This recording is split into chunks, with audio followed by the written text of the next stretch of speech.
Maloe Lele, and greetings to you all. As Brian mentioned, I am from the Kingdom of Tonga. The Kingdom of Tonga is a Polynesian country that lies to the south of Samoa, southeast of Fiji, and northeast of New Zealand. It is the only remaining monarchy in the Pacific. It has a tropical forest climate. Agriculture, forestry, and fisheries provided the majority and has always been the principal sector of the economy. It is also the primary livelihood for over 2/3 of the population. It has 176 islands, 36 inhabited islands. As you can see, 74% of the land are croplands. So in these 36 islands lie within 6 big islands, which is Tongatapu, the main island, and Vava'u Island, as shown in the slides, and Hapai, Ewa, Niuafo'ou, and Niuatotapu. So Tonga is a very religious island. Think about our little islands that we keep our Sunday sacred. It's a law that Sunday is always a rest day, so we go to churches or stay home. But when it comes to our farming system, once you registered for a land in any villages, it also attached a bush allotment, which total acre of 8. So every household, they hold the ownership to the property. 80% of Tongan cropland has mixed agroforestry and intercropping system.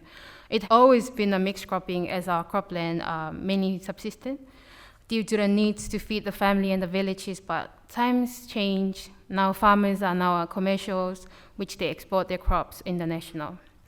As shown in the slides, this is a picture capture from the drone. So you can see it's not really like Australian farming system. It's minimum to 7 acres if you subsistent farmland. But if it's a commercial, it's within 35 acres. One of the ministry in the government is the Ministry of Agriculture, which I'm currently worked at. And this ministry lies 7 divisions. We all come together under just one leader. So each division has objective to work accordingly in order for food security and safety. So in order for that, we each had different collective of data sets. So I'm going to talk only on extension and women development and also livestock later on. Our ministry objective every year is to promote conservation and resilience of agricultural resources to climate change and also promote food security and sustainable income generating activities for communities. So by doing that, we need a liability data for decision making. It's been passed down since then on how we collect data. We once used a tool called MapInfo, but due to the lack of resources, lack of knowledge, technical staff, everything has to go back into paper-based. This was the most interesting one, because it requires your common sense and also require big faith in the surveyors. So each team divided into 7 groups scattered across each district with a long stick measured into 2 meters.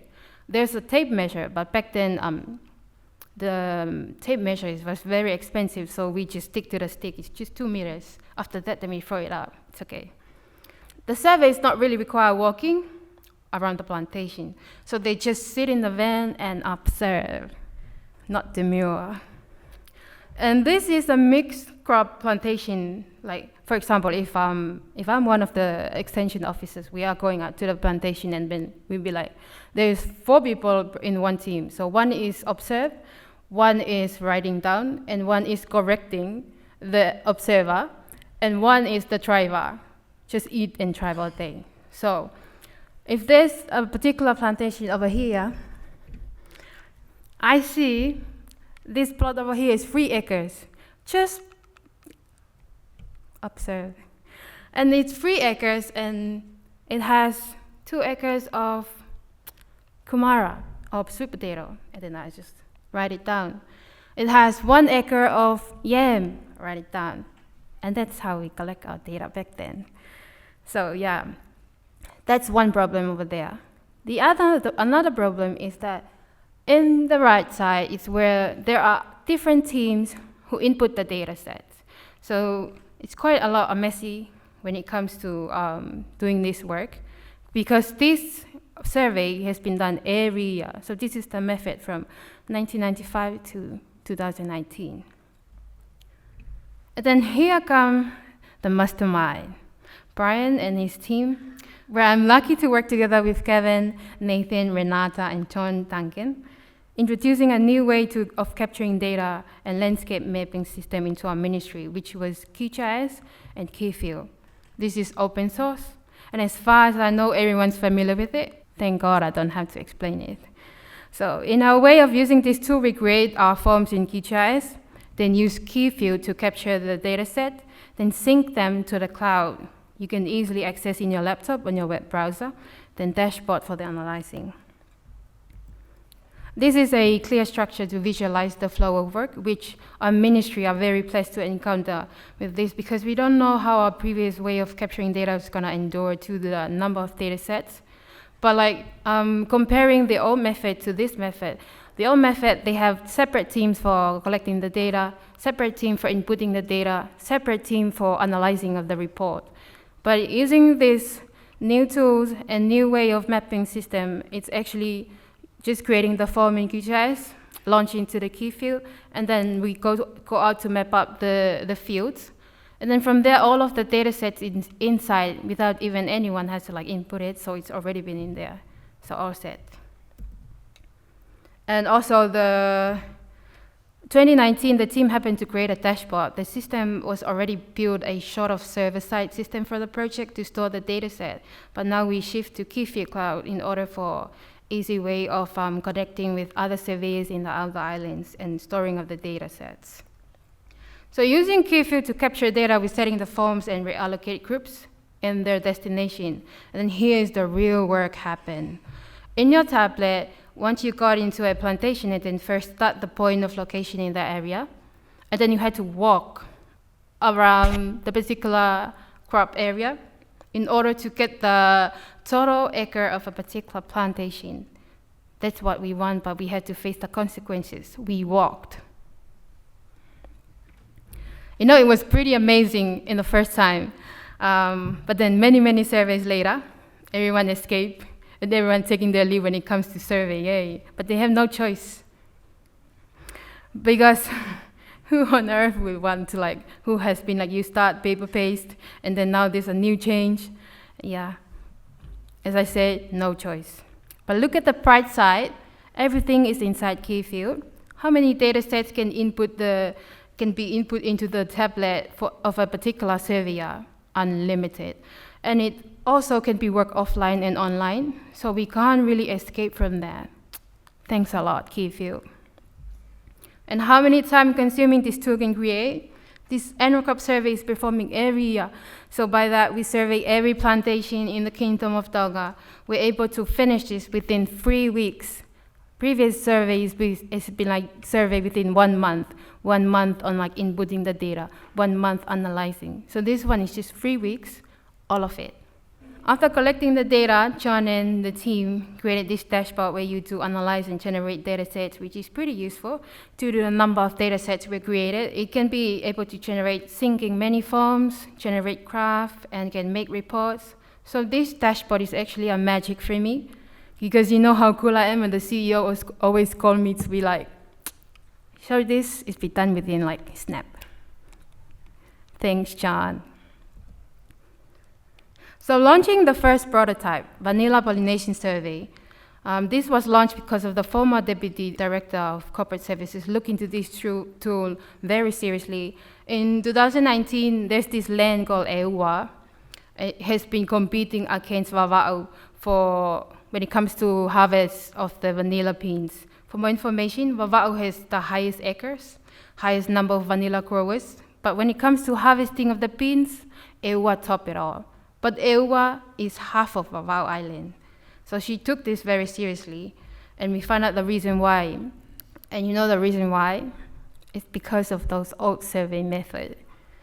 They had been like using the particular name and record, old record, year by year, without even going and analyze that some of the vanilla farmers are actually like not even wanting to, they shift to another crops. So in 2019, vanilla growers were not 179, and here in 2020 we found out that 71 vanilla growers are no longer continue planting or taking care of the vanilla. And to a total of 108, 52 were not pollinated. It's either they didn't pollinate on time or new planting, which left 56 growers pollinate their vanilla, which means 56 growers able to harvesting their beans. So the audacity of this output really put everyone in silence, because they never thought that applying this tool can create a clear and detailed information. But another story is that I would like to end with vanilla, is that if you look into the map, there's a green line over there. That is the layer of a push allotment. And in the orange polygons, that is the area of a vanilla plantation. So not only our surveyor were like amazed with the tools, they were trying to act as a policeman. So this farmer, our surveyor actually walk into that farmer and be like, hey, do you know your layer is out of your own boundary? And do you know this is illegal and all that? So guess what we do? We had to run away, because like the farmer actually came with a machete to like, go out! And yeah, and that is the end of me giving out the information on a push allotment. So it's kind of like create this mindset that this is very important, like the data set that is combined together to like put up a visualization, really nice. And then COVID hit, which closed the border, especially when the team was about to come launch a training. But due to our borders closed, we have to go back to virtual. So learning and training, everything was on virtual, which was pretty hard for John to encounter due to the time difference. Not only that, he has the patience of the word to deal with us Tongans. So border was closed, but no one in the kingdom got the COVID yet. So the government provided this fund for the farmers, which was petrol to plow their land area for preparation in case COVID-19. So one of the many reasons they started this, because the border was closed. International country that used to import food for us was also restricted. So this was the starting point of the government. They stand up to start working in order for each household to provide themselves in times like that. But they needed to be monitored well, make sure that the funding is like in good hands and use it well, because this is a good way to like create a pathway for farmers to secure a sustainable increase in supply and availability of food. So the table visualized the estimated acreage per village and the total liters. So it's up to the village officers to divide within the number of households in order for everyone to get their own share. So the fund goes through math, and from us to the district town officers to the village town officer, and then from there it comes back to us, where we go and monitor by walking again on their land that was plowing, utilizing, and then from there we can get to calculate how many petrol that they were using per villages.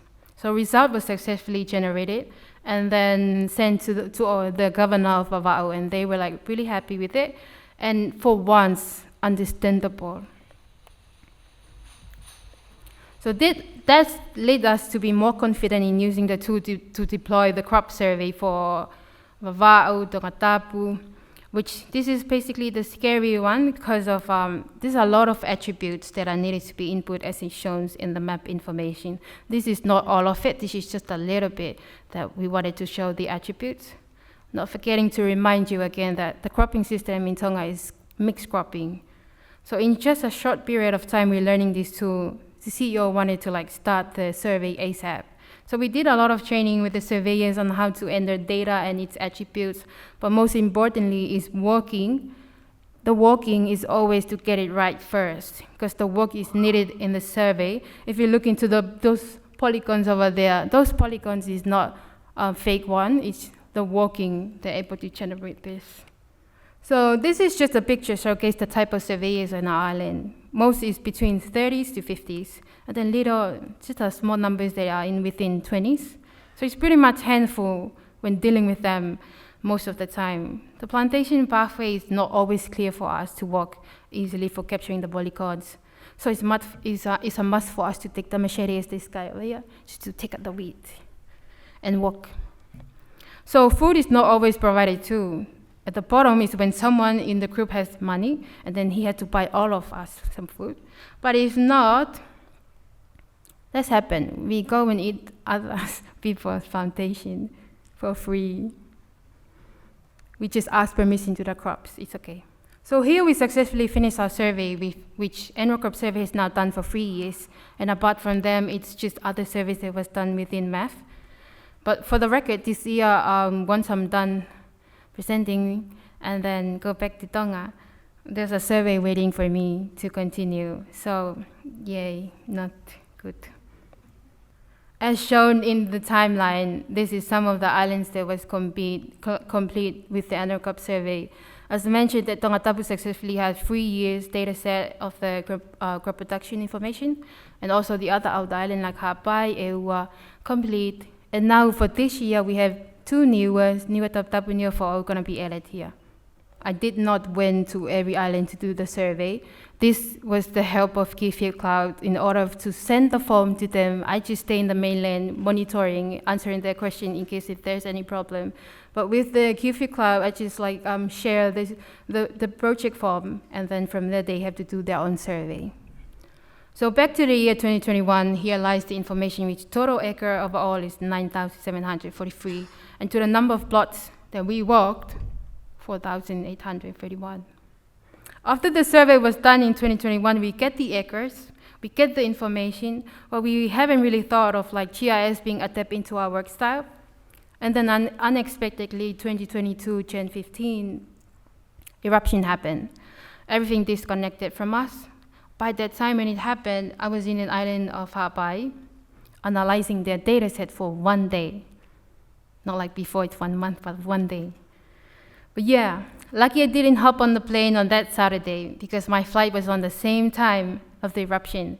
But lucky it was delayed, if not, I would not be here explaining. So everything was in pitch black. People were in chaos, the sea forming out these waves, and we think that this will be the end of us in that island, because Hapai Island is very flat. But after the eruption happened, water coming in to the main town, after the ashes covered the houses, vegetation, roads, and I was stuck there with only 2 clothes. Remind you, I was there for 1 day. That's not too bad. Oh. And also I have like $14 left because the bank that I'm using is not available in that island. Yeah. And also that I had to survive with this one girl within 1 bag of noodles. There is 5 noodles in 1 bag, so 1 is for each day. So adventurous. Because the crop is damaged, the fruit also damaged. There was a lot of that time is the mango season, and we thought we eat too many mangoes and it's okay. And then eruption happened, ashes fall into the mango trees and then the mango fruits, and it's become to rotten because like the ashes like eating up the skins. Not good. We haven't even like prepared for this. And also the water tank is filled with ashes. Yes, really hard to find something in there. And as for Tongatapu, it causes more damage in the west side. Taking this as an example, the area that was covered by the waves and the area with the ashes which make our data sets really useful, because we just finished our survey on the 2021 and the eruption happened on 2022. But this unpredicted natural disaster are why we survey every year. The timeline for survey is around October to November. So we survey in order to get some information in case there's cyclone season coming and we have something to use for indicator. But this is a way more serious because not only the eruption unexpectedly happened, the ashes too causes a lot of disruption to the vegetation. But when that happened, the data set easily extract and create a report for the CEO to use. He will know what type of crops, its growth stage, and the information that can be able to make decision, making easier based on the data that we collect in 2021. So this is the aftermath at the west side, where livestock was affected, but mostly to the crops, and somehow a fish too was in there. But the crops were pretty much damaged, and most were withered and needed to replow because of the thickness of the ashes from the ground. So this took 1 month to clear the debris and cut down trees, and 1 month to do ridges, plow, replow in order to lessen the ashes in case new planting crops are about to plant there. So ashes was like a major problem back then.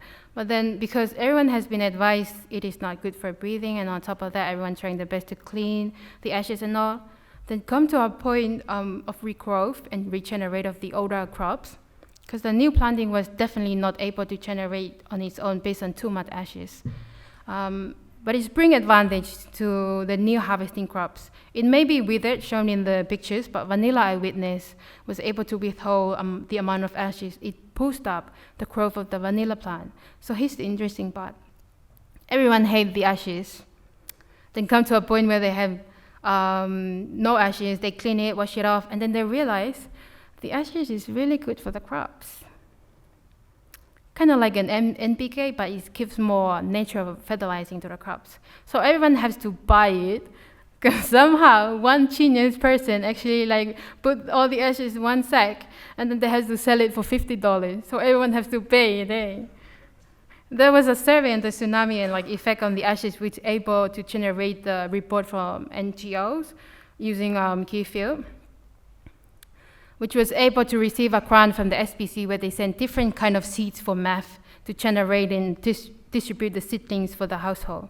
This was also used in Keyfield because the only difference is that we don't need a location, we don't need to be like walking, we just store the information inside. So it's kind of like a database for storing how many seedlings distribute to our household, which is needed because after our distribution, women officers will be going to monitoring those who have been like distributed to. Like in the graph shows the number of households, and it has been ongoing since then. So invasive species tracking, this is a work on the Environment Department, which is another ministry working together with our research division to look into this specific tree called African tulip tree. It's considered an invasive species to our island because its population is started to like grow into bigger numbers, and that was not an easy task because we need to go into some forestry to capture this. And not only that, we have lack of surveyors, but like with Keyfield, anything can happen. But we managed to generate the report, and this is partnering with the Land Care Research in New Zealand on how to reduce the number of African tulip before it started to get more spread. So this biological control was able to start in Vavau Islands, and then to Tangatapu, to the mainland, and then release it, continue. Monitoring using the location that we already set with the survey. So this is just an addition to the annual crop survey because we use point geometry for invasive tree, and yes, we use it for the livestock too. So the annual crop survey is with how fast capturing the data sets, CEO also wanted to include livestock into it. And there's two ways to capture it, which is data, using points, and paddock for polygons.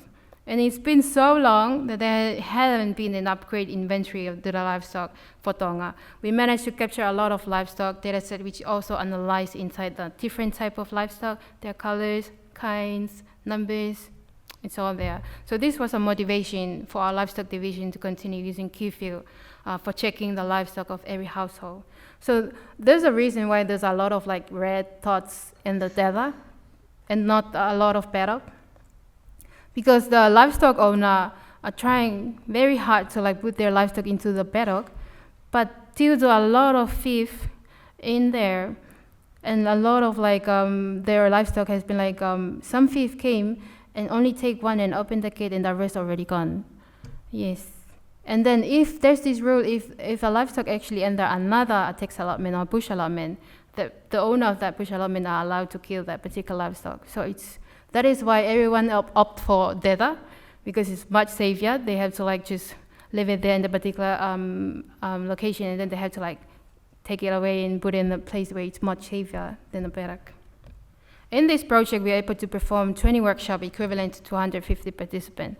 This also includes other lives ministry that relate to our work. And apart from the ministry, from the participants are the agriculture students who came to work in math in time being. They always join the survey for the crop survey, which will be held when I get back. And if I repeat this again, most of the training was virtual. So there's a difference between virtual training in Tonga. When it's John and the team are actually doing the training, everyone is silent. And when it's me doing the training, everyone's asked questions. Not good. So every year, just like the crop survey, this agricultural show. So this year I decided to showcase the GIS work, which landed me like a spot to have a conversation with the Princess of Tonga, which I am very blessed to have a royal who's interested in the work. Like we all try to do this because for the end, it's all end for the sake of the people of Tonga. So she praises the team. and math for a remarkable job, and we're trying to visualize geospatial this into a better way for math to continuing. And here is the team that makes the magic happen. Being thankful to have a lively team with only one seriousness, which is of course John, who has kept us intact, but the outcome of the project is all related to one another, with each hard work and supportive of each other. So thank you to all of those that contributed, all the team members and all the organization involved in this project. Thank you for allowing me to stand up and be your keynote. There is this proverb in Tonga, it says, "Oa lawe kafo, ka lawe lava." Stay positive and counting your blessings. It reminds us to be thankful for what we have and keep moving forward. We are thankful to meet such a lovely and supportive team. The Ministry of Agriculture is blessed. So therefore, I would like to edit in here while we on being the blessed topic. Thanks to my tour guide for taking me around Perth. And if there's any questions, Brian and John will be happy to answer it. And one thing that I would like to ask the audience again is that, bear with me, just quick one. I want you to repeat this word in the screen and then put your hand like this and, got it? So if you repeat, say, malo. Very nice. Thank you. Thank you very much.